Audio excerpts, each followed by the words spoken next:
Tanzania. Jamani, leo na kazi moja ya kufundisha aina kuu mbili za viongozi. Na lengo kwanza ni kuwawezesha Watanzania kujua, je, hawa viongozi walioko madarakani ni viongozi bora au ni viongozi wabovu? Ndugu wa Tanzania, kuna aina kuu mbili za viongozi. Aina ya kwanza tunasema ni viongozi wa asili. Kwa lugha nyingine tunasema viongozi bora. Kwa Kiingereza tunasema inborn leaders au extraordinary leaders. Aina ya pili ya viongozi ni viongozi wasio wa asili, au kwa lugha ya kawaida tunasema created leaders au viongozi wabovu. Sasa nini maana ya viongozi wa asili? Nisikilize Mtanzania, sawa? Viongozi wa asili au viongozi bora, hawa ni watu. Yaani ukiwatazama hivi ni binadamu kama walivyo binadamu wengine. Lakini Mungu amewapa sifa za ziada ambazo watu wengine hawana. Na sifa hizo ndio zinawawezesha kutekeleza majukumu ya uongozi kwa ufanisi wa hali ya juu.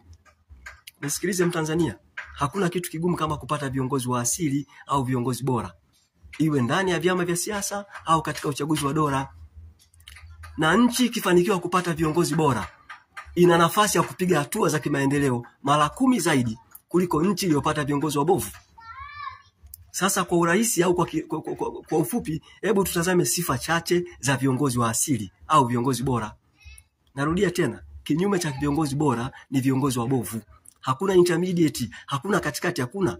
Kinyume cha viongozi bora ni viongozi wabovu. Sasa tuangalie sifa ya kwanza ya kiongozi bora. Kwanza tunasema high convincing power, nguvu ya ushawishi. Nisikilize Mtanzania, sawa? Kazi ya kuwaongoza watu, kazi ya kuwaongoza wananchi wenye nchi ni kazi ambayo haihitaji matumizi ya nguvu. Nasema tena, haihitaji matumizi ya nguvu, kwa maana iwe ni misuli ya mwili au iwe ni matumizi ya vyombo vya dola. Wakati wote kiongozi anatakiwa atumie akili na mdomo. Narudia tena, kazi ya kuongoza watu ni kazi ambayo inahitaji utumie akili na mdomo. Tumia akili na mdomo kuwashawishi watu, fundisha watu, elimisha watu, elekeza watu. Ikilazimika waonye kwa kutumia mdomo. Kiongozi unatakiwa uwashawishi watu, uwafundishe watu, kwa sababu hao unaowaongoza sio watoto wako. Nisikilize mimi, asije akakuongopea mtu. Awe rais, awe mbunge, awe waziri, awe mkuu wa wilaya, hatakiwi kutumia nguvu, hatakiwi kutumia vyombo vya dola. Kwa sababu wale unaowaongoza ndio matajiri wako, ndio mabosi wako, wamekuajiri wewe. Sina uhakika kama unanielewa. Kwa hiyo ukiona kiongozi anatumia vyombo vya dola kuzuia maandamano, kutesa watu, kuteka watu, huyo kiongozi hana nguvu ya ushawishi. Narudia tena, kazi ya jeshi la polisi sio kuzuia maandamano, sio kuteka na kunyanyasa raia, sio kuteka na kuwapa watu kesi za uchochezi, kesi za uhaini, hapana. Hayo ni matumizi mabaya ya vyombo vya dola. Kama watu wana malalamiko, watu wanataka kuandamana, kiongozi anatakiwa ajitokeze, awasikilize watu, kero zao, malalamiko yao, na mara moja ashughulikie kero za watu. Ndio kazi ya kiongozi. Umeelewa Mtanzania? Sifa ya pili ya kiongozi tunasema ni uadilifu. Nisikilize Mtanzania, sawa? Kiongozi anatakiwa awe mwadilifu sana. Sasa nini maana ya uadilifu? Moja, tunasema uadilifu ni kiwango cha juu cha uaminifu. Huyu mtu ni mwaminifu sana. Tunaposema mwadilifu, maana yake kwanza hapokei rushwa na mtu huyo sio fisadi. Tunaposema mwadilifu, maana yake kwanza hatumii madaraka yake kujinufaisha yeye. Hatumii ofisi ya umma kwa manufaa binafsi. Ndio maana ya mtu mwadilifu. Nikupe mfano, sawa? Mwalimu Nyerere amekaa madarakani miaka 24. Hajawahi kumteua mwanae kuwa naibu waziri. Mwalimu Nyerere amekaa madarakani miaka 24. Hebu vuta picha, ana nyumba moja na kiwanja kimoja pale Msasani. Sasa mimi nikuulize, kama Mwalimu Nyerere alishindwa kumteua mwanae kuwa naibu waziri? Kwa hiyo unapomuona rais amemteua mwanae kuwa naibu waziri, maana yake ametumia madaraka yake vibaya. Ametumia ofisi ya umma kujinufaisha.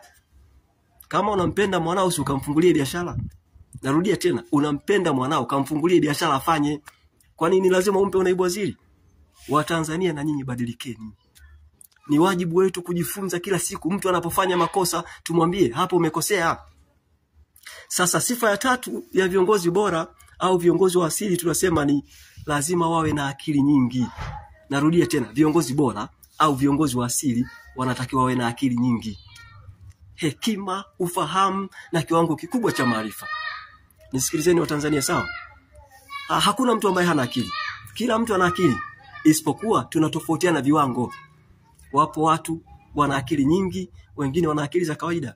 Yaani kama ilivyo, kuna watu warefu sana, wengine wafupi. Kuna watu wanene sana, wengine wembamba, na akili iko hivyo hivyo.